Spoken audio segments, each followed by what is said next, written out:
அப்படியே வச்சு குக்கருக்கு சாதம் வைக்கிறோம் அது மேலே வேக வச்சிடலாம். அப்படின்னா தண்ணியெலாம் ஊற்ற வேண்டாம். அப்படியே வச்சு தூளை வச்சுட்டு மஞ்சள் மிளகாத்தூள்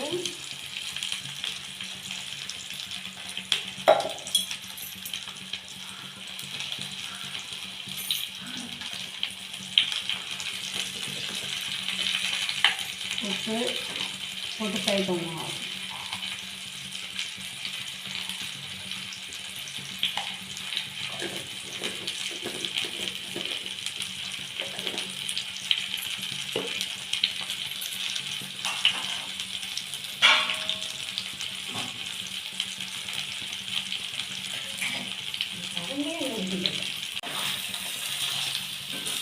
நிறைய எண்ணெய் நிறைய ஊற்றிக்கணும். ஒரு கிண்ணம் ஊற்றிக்கங்க.